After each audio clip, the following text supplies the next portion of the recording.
सर्वप्रथम महाकारुणिक सम्यक संबुद्ध को त्रिवार वंदन करते हुए तदुपरांत परम पूज्य बोधिसत्व बाबा साहब डॉक्टर भीमराव अम्बेडकर जी के प्रति कृतज्ञता का भाव प्रकट करते हुए तदुपरांत श्रद्धावान उपासक श्रद्धावान उपासकाओं बच्चों आप सभी के प्रति मंगल मैत्री की भावना प्रकट करते हुए आज वर्षावास के पावन पुण्य अवसर पर भगवान बुद्ध द्वारा उपदेशित त्रिपिटक में से जो सुत्त पिटक है, सुत्त पिटक का पांचवा निकाय खुद्दक निकाय, खुद्दक निकाय का दूसरा ग्रंथ है धम्मपद। धम्मपद का जो दूसरा वक्त है अप्रमाद वक्त, उसकी देशना हो रही है। उस देशना में पिछले 7 दिनों में 3 गाथाओं की देशना हुई श्यामावस्ती वस्तु के बारे में। आज चौथी गाथा है और वो गाथा इस प्रकार है। उत्थान वतु सती मतु शुचिकम्मस निशम्म कारिणो संयतस धम्म जीविनो अपमतस यशो भी बटूती थी। यह जो गाथा है इसका अर्थ है उद्धानशील, स्मृतिवान, पवित्र कर्म करने वालों के काय और वाणी से संयत जो लोग हैं तथा जो धर्म पूर्वक जीवन वाले लोग हैं उनका यश निरंतर बढ़ता ही रहता है। यह जो धम्म देशना है भगवान ने कुंभघोषक श्रेष्ठी के संबंध में कही। कुंभघोषक श्रेष्ठी जो वेणुबल में राजगृह में रहकर भगवान ने कही थी, उस सेठ के बारे में राजगृह नगर में राजगृह श्रेष्ठी के घर में अहिवात रोग फैल गया। उसके फैलने पर चारों प्रथम मक्खियाँ मरी, फिर गाय आदि पशु मरने लगे, फिर वहाँ के नौकर चाकरों तथा अंत में गृह स्वामियों का भी मरण समय आ जाता है। अतः उस रोग ने सबसे अंत में उस सेठ एवं उस पत्नी पर आक्रमण किया। उन्होंने रोग से घिरे होने पर अपने पुत्र को पास बैठा हुआ देखकर आंखों में आंसू भरकर कहा, पुत्र, इस रोग के फैलने पर जो घर की दीवारें तोड़कर भाग जाते हैं वो ही बच जाते हैं। अतः तू हमारा मुंह न देख, यहाँ से भाग जा। रोग के शांत होने पर जीवित रहे तो पुनः आकर यहाँ अमुक स्थान पर हमने 40 करोड़ मुद्राएं गाड़ रखी हैं, उन्हें निकालकर अपना जीवन यापन करना। तू अभी चला जा। पुत्र उनका वचन सुनकर रोते हुए माता पिता को प्रणाम कर मृत्यु से डरता हुआ भागकर गहन पर्वत पर चला गया। 12 वर्ष तक वहाँ रहकर पुनः अपने पैतृक गृह में लौट आया। जब वह यहाँ से गया था तो बच्चा था, आज उसके दाढ़ी मूछ आ गई, अतः उसे कोई पहचान न सका। जब वह माता पिता द्वारा प्राप्त संकेत के अनुसार उस स्थान पर गया तो देखा कि सारी संपत्ति सुरक्षित थी, परंतु उसने सोचा कि यहाँ मुझे अब कोई पहचानता नहीं है। यदि मैं इस संपत्ति को यहाँ से खोद कर ले जाना चाहूँगा तो एक दुष्ट ने खजाना चुरा लिया, यह कहते हुए मुझे पकड़कर तिरस्कार करेंगे। इसलिए क्यों ना मैं नौकरी करके अपना जीवन यापन करूं। अतः वह एक पुराना जीर्ण शीर्ण कपड़े पहनकर किसी को नौकर की आवश्यकता का है क्या, ऐसा पूछता हुआ राजा के नौकरों के मोहल्ले में पहुंच गया। उसको देखकर वहाँ के रहने वाले नौकरों ने कहा, यदि तुम हमारा एक कार्य करो तो हम तुम्हें वेतन दे सकते हैं, कि क्या कार्य है। यह पूछने पर उन्होंने बताया कि यहाँ रहकर तुम प्रतिदिन हमें जगाओ। यदि तुमको नौकरी में उत्साह है तो कल से ही प्रातःकाल उठकर गली गली में घूमकर कहना प्रारंभ करो, भाइयों उठो, आप लोग अपनी गाड़ियाँ तैयार कीजिए, उनमें बैल जोड़िए, हाथी घोड़े आदि ले आइए, घास लाने का समय हो गया है। माताओं आप लोग भी उठें, यवागु बनाइए, भात चढ़ाइए। उसने ऐसा आपको बोलना है सुबह सुबह जल्दी उठकर।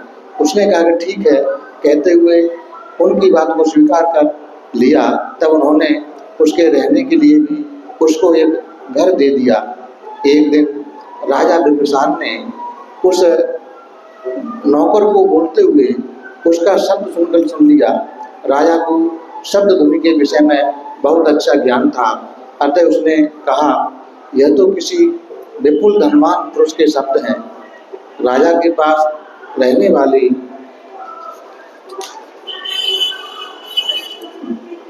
परिचारिका ने यह सुनकर कहा कि राजा किसी को ऐसे वैसे के विषय में इस तरह नहीं बोलते, अवश्य मुझे इस रहस्य का ज्ञान करना चाहिए।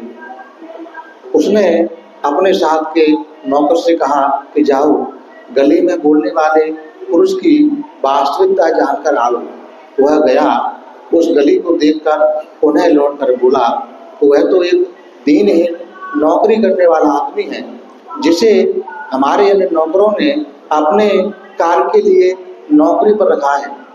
राजा यह सुनकर चुप हो गया, परंतु उन्होंने दूसरे दिन तीसरे दिन भी उसके शब्द सुनकर वही बात दोहराई। तब परिचारिका ने भी राजा की बात सुनकर पुनः उस मनुष्य को भेजा। उसने जाकर पुनः वही बात कही।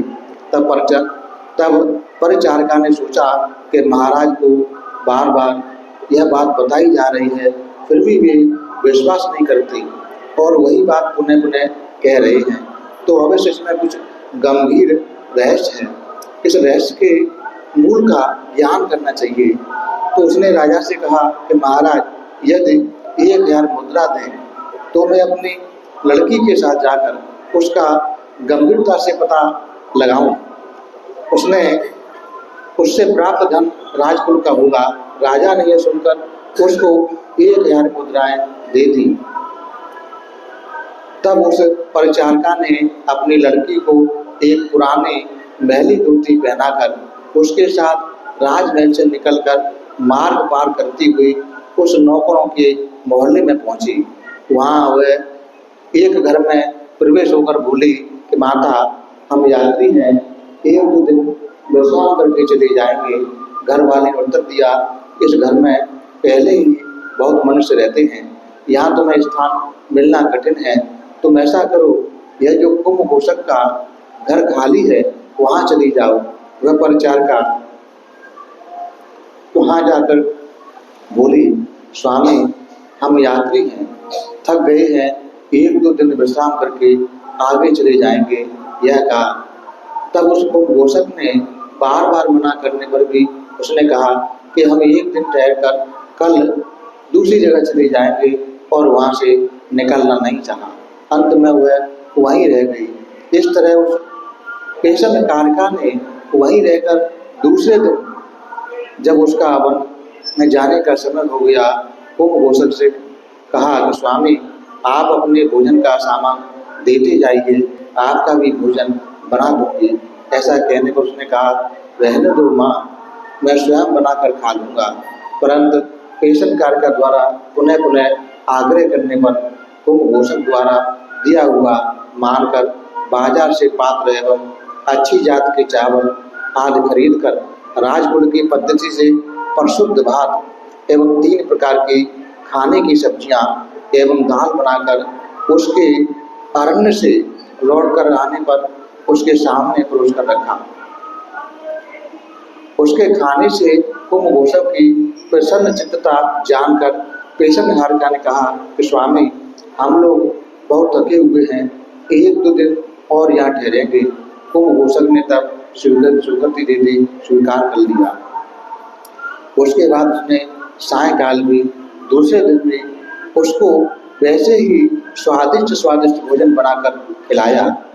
इससे उसके चित्त में अपने प्रति अनुकूलता जानकर फिर एक दिन किसी दिन कहा कि स्वामी, हमारा कुछ दिन आपके यहाँ रहने का ही विचार है।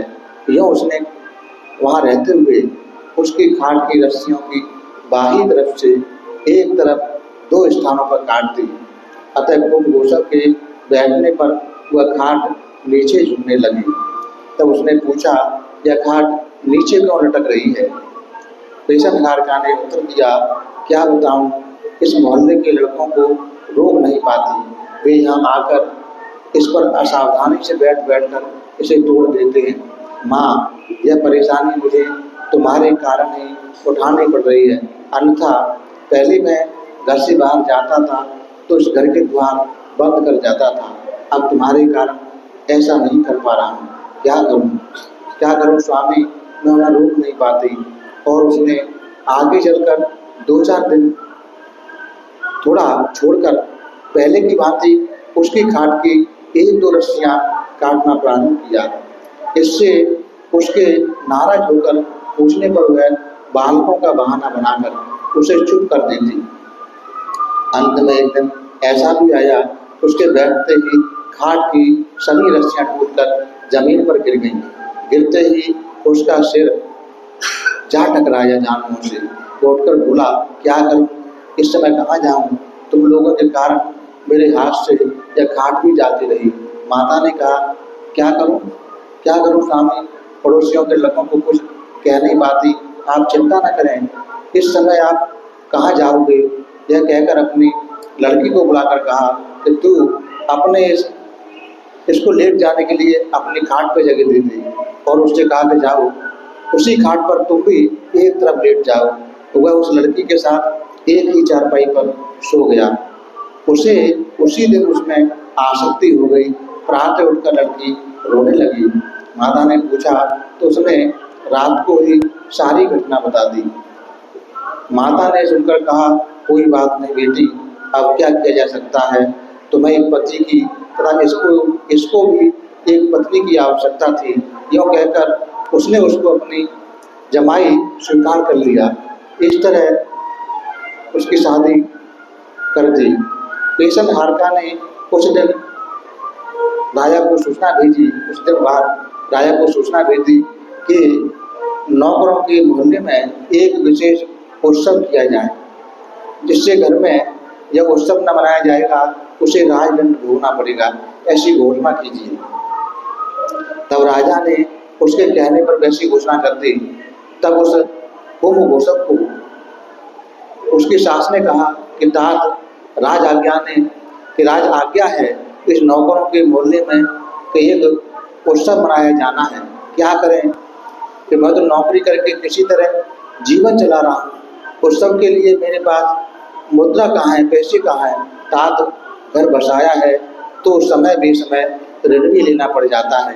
राज आज्ञा का पालन तो करना ही पड़ेगा। यह ऋण बाद में चुकाया जा सकता है।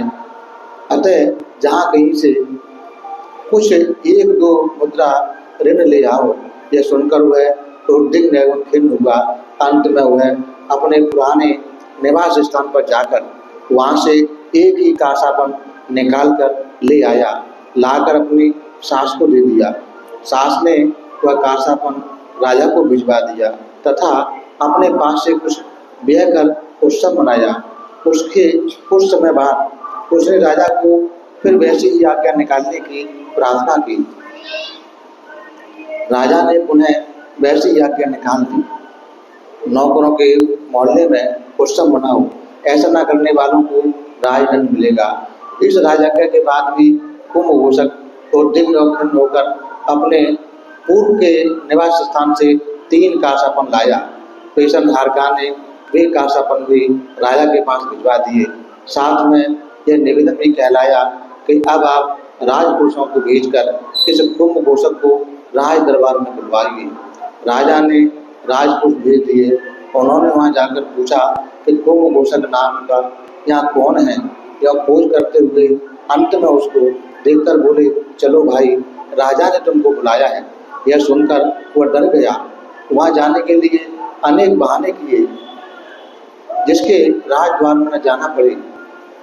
जैसे राजा तो मुझे जानते ही नहीं है, मुझे उनका क्या कार्य हो सकता है, अतः मुझे क्यों बुलाएंगे, आदि आदि। अंत में वे राजपुरुष उसका हाथ पकड़कर घर से निकालकर राजद्वार में ले गए। यह देखकर उसकी सास ने झूठे क्रोध का बहाना करके प्रकट करते हुए कहा, अरे दुष्ट विनीतो, तुम मेरी जमाता को हाथ पकड़ के कहाँ ले जा रहे हो, यह तो बहुत अनुचित है। ये उनका धमकाते हुए कुंभघोषक को भरोसा करते हुए कहा, तात न घबराओ, मैं राजा से मिलकर तुम्हारा हाथ पकड़ने वाले इन लोगों के ही हाथ कटवा दूंगी। इस तरह कहकर वह लड़की को साथ लेकर कुंभघोषक के आगे आगे स्वयं भी चल पड़ी, परंतु आगे चलकर राजमहल के पास आने पर वेश बदलकर सभी आभूषण पहनकर राजद्वार में एक तरफ बैठ गई। वे राजपुरुष भी उस कुंभघोषक को राजद्वार में ले आए। वहाँ राजा ने उससे सम्मान पूर्वक पूछा कि तुम्हारा नाम कुंभघोषक है कि हाँ महाराज, क्या कारण है कि तुम अपनी विपुल धन संपत्ति छिपाकर इस तरह दीनहीन बनकर जीवन बिता रहे हो। श्रीमान, मेरे पास धन कहाँ है, मैं तो किसी तरह छोटी मोटी नौकरी कर कर जीवन बिता रहा हूँ। ऐसा कहा, उसने कहा ऐसा ना कहो, क्यों हमें धोखा दे रहे हो। तब वो कहता कि नहीं महाराज, मैं आपको धोखा नहीं दे रहा हूँ, वस्तुतः मेरे पास कोई धन नहीं है। तब राजा ने उसको एक कांसापन दिखाए जो पेशम हारका को इसने दिए थे और पूछा, ये कांसापन किसके हैं। उसके उन कांसापन को पहचान कर विचार किया, अरे मैं तो बहुत मूर्ख था, ये कांसापन राजा के हाथ में कैसे पहुंच गए। तो उसने जब राजद्वार में इधर उधर देखा तो वे दोनों माँ बेटी भी अच्छी तरह से कपड़े पहने हुए अलंकार से सजी हुई एक कमरे के अंदर बैठी दिखाई दी। तब उसने सोचा, यह तो बहुत अनुचित कार्य हो गया, इन दोनों को राजा ने मेरे पीछे लगाया होगा। तब राजा ने उससे फिर पूछा, बताओ बताओ भाई, तुमने ऐसा क्यों किया। तब वो कहता है, महाराज मेरे पास रहने के स्थान नहीं था, क्या मैं तुम्हें स्थान नहीं दे सकता था कि महाराज आपका कल्याण हो, यदि मुझे आपका आलम्बन मिल जाए तो फिर कहना ही क्या है। चलो आज से मैं तुम्हारा आलम्बन बनता हूँ। तुम्हारे पास कितना धन है कि महाराज 40 करोड़, क्या वह अभी प्राप्त हो सकता है कि हाँ महाराज, यदि मुझे लाने के लिए गाड़ियों का प्रबंध करा दिया जाए। तब राजा ने सैकड़ों गाड़ियां जुटवाकर उन्हें कुंभघोषक के पास भेजकर उस धन को मंगवाकर राजमहल के आंगन में जमा कराया। राजगृह के निवासी नागरिकों को बुलाकर पूछा गया, इस नगर के रहने वाले किसी भी नागरिक के पास इतना धन है क्या। सभी ने एक स्वर में कहा कि नहीं महाराज।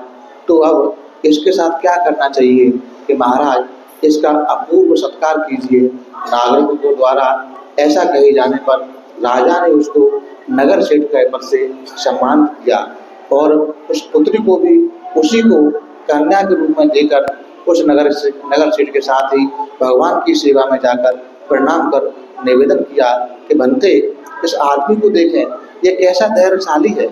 मैंने और कोई नहीं देखा जो ऐसा धैर्यशाली हो, जो अपने पास 44 करोड़ की संपत्ति होने पर भी न इसका कोई गर्व था न कोई अभिमान था, किसी प्रकार का गर्व अभिमान नहीं था। एक दीनहीन की तरह फटे पुराने कपड़े पहनकर नौकरों के मोहल्ले में साधारण नौकरों की नौकरी करता अपना जीवन यापन कर रहा था। इतना धनवान होकर मैंने भी इसको यह उपाय से पहचाना, जानकर उसे बुलाकर इसकी धन बर्ता का निश्चय कर इससे धन को मंगवा कर इसको नगर सेठ के पद पर नियुक्त किया और अपनी कन्या को भी मैंने इसी को दे दिया। बनते मैंने तो इससे अधिक धैर्यशाली पुरुष इससे पहले कभी नहीं देखा कि जो इतना धन होते हुए नौकरों की भी नौकरी करता हो, इतना धैर्यशाली ना भी अपना धन का। इस बात को सुनकर भगवान ने कहा कि महाराज इस तरह जीने वालों की जीविका को धर्म आजीविका कहते हैं। चोरी आदि कार्य तो इस लोक में कष्ट देते ही हैं, उनके कारण हिंसा आदि करनी पड़ती है तथा परलोक में इसके कारण सुख नहीं मिलता। धन की कमी के समय मनुष्य को किसी की नौकरी या खेती से जीवन यापन करना धर्म आजीविका कहलाता है। ऐसे उद्योगी का स्मृति संपन्न कार्य एवं वाणी से कर्म वाले, विचार पूर्वक कार्य करने वाले, देह इंद्रिय संयत धर्म जीविका से यापन करने वाले का स्मृति विलोप न होने देने से देने के कारण ऐश्वर्य बढ़ता ही है। जो कहते हुए उन्होंने यह गाथा कही, उद्धानवतो सतीमतो शुचिकमर्ष निशमकारिणो संयतस धम्म जीविनो अपमतस यशो विभूति। उद्धानशील, स्मृतिवान, पवित्र कर्म वाला, विस्मयकारी कार्य एवं वाणी, काया एवं वाणी से संयत तथा धर्म पूर्वक जीवन यापन करने वाला पुरुष का जो यश है निरंतर बढ़ता ही रहता है। ऐसा भगवान ने इसका अर्थ बताया कि जो लोग उद्धान करने वाले हैं यानी निरंतर पुरुषार्थपूर्वक काम करने वाले हैं और सजग रहते हुए पवित्र कर्म करते हैं, दूषित कर्म नहीं करते, हमेशा अपनी स्मृति को बनाए रखते हैं, अपनी काया से अपनी वाणी से भी संयत है, न काया से कोई दोष करते हैं न वाणी से कोई दोष करते हैं, तथा धर्म पूर्वक जीवन जीते हैं, ऐसे जो पुरुष होते हैं उनका यश निरंतर बढ़ता ही रहता है। वो पीछे को नहीं जाते, आगे को बढ़ते रहते हैं। ऐसा भगवान ने बताया कि जो लोग इस प्रकार जीवन जीते हैं उनकी उन्नति होती है। इस देशना के प्रभाव से कुंभघोषक सेठ जो था श्रोतापत्ति फल में प्राप्त हुआ तथा बहुत से अन्य श्रोता लोग भी श्रोतापत्ति फल प्राप्त हुए। इसी प्रकार धर्म प्रेमी जनता के लिए यह गाथा धम्म देशना फलवती हुई। तो भगवान ने उस पुरुष की प्रशंसा की जैसा, क्योंकि बिंबिसार जो था भगवान के संपर्क में आया, जब उसको भगवान ज्ञान की प्राप्ति हुई तभी से वह सुरतापन्न था, तो दूसरों के संपत्ति का लेने वाला नहीं था। उसे वाणी से उसने जान लिया, वो भी प्रज्ञावान था। वो नौकरों के मोहल्ले में नौकरी करता हुआ जब वो आवाज़ लगाता तो आवाज़ को सुनकर उसने जान लिया कि यह आवाज़ किसी नौकर की नहीं है, किसी धन वाले की है। इतना उससे प्रज्ञावान था, श्रोतापन्न था। तब उसकी पत्नी ने कि मैं पता लगाऊंगी, उसे पैसे दिए और वह लगा दिया पीछे। वो भी प्रज्ञावान थी, फटे पुराने कपड़ों में बच्ची को लेकर गई और सत्य जान लिया। वह इतना आसान काम नहीं है कि धन होते हुए जिसका धन का अभिमान न हो। धन का अभिमान लोगों को अंधा बना देता है, लेकिन ढेर सारे लोगों को इस बात का अभिमान नहीं होता। आज आप सभी लोगों ने सुबह में ध्यान किया, शील ग्रहण किए, पूजा वंदना ली, पुण्य संचय किए, शाम में भी शील ग्रहण किए, पूजा वंदना ली, धम्म श्रवण किया, पुण्य संचय किया। जो भी आप लोगों ने पुण्य संचय किए हैं वो सभी पुण्य हम सबसे पहले सभी देवताओं को अनुमोदन करते हैं। इस पुण्य के बल से सभी देवताओं का श्रद्धा, शील, श्रुत, त्याग, प्रज्ञा आगे बढ़ जाए। सभी देवता सबको धार्मिक सुरक्षा प्रदान करें। सभी देवताओं को उत्तम चार सत्य साक्षात्कार करने का पुण्य मिल जाए। उसके बाद ये सारे पुण्य हम लोग अपने आचार्य, उपाध्याय, वरिष्ठ भक्तगणों तथा सभी भक्तगणों को अनुमोदन करते हैं। इस पुण्य के प्रताप से वो सभी लोग सुखी हों, सभी का कल्याण हो, और सभी लोगों को उत्तम चार सत्य साक्षात्कार करने का पुण्य मिल जाए। उसके बाद ये सारे पुण्य हम लोग अपने संसार के सारे प्राणियों को अनुमोदन करते हैं। संसार के सारे प्राणी इस पुण्य के बल से सुखी हों, कल्याण हो। संसार के सारे प्राणियों को सत्य धर्म का मार्ग मिले, सत्य धर्म के मार्ग पर चलकर कर्म फल से मुक्त होकर निर्वाण गति को प्राप्त हो, ऐसी कामना करते हैं। उसके बाद ये सारे पुण्य हम लोग यहाँ आए हुए सभी लोगों को अनुमोदन करते हैं। इस पुण्य के प्रताप से ये सभी लोगों की सारे प्रकार की आपत्ति विपत्ति, सारे प्रकार की विघ्न बाधा दूर हो। इन सभी लोगों को उत्तम चार सत्य साक्षात्कार करने का पुण्य मिल जाए। उसके बाद ये सारे पुण्य हम लोग श्रद्धावान उपासक, श्रद्धावान उपासकाओं को अनुमोदन करते हैं, जो हम लोगों को भोजन, चीवर, कुटिया, दवा तथा परिष्कार आदि से सेवा करते हैं। इस पुण्य के प्रताप से इन सभी लोगों की सारे प्रकार की आपत्ति विपत्ति, सारे प्रकार की विघ्न बाधा दूर हो, इनके व्यापार धंधे आगे बढ़ें, धन संपत्ति की वृद्धि हो, तीर्थन के अनुभव से तथा किए हुए पुण्य के बल से इन सभी लोगों को उत्तम चार सत्य साक्षात्कार करने का पुण्य मिल जाए। सबका भला हो, सबका मंगल हो, सबका कल्याण हो। भवतु सब मंगलम भवतु सर्वमंगलं भवतु सर्वमंगलं।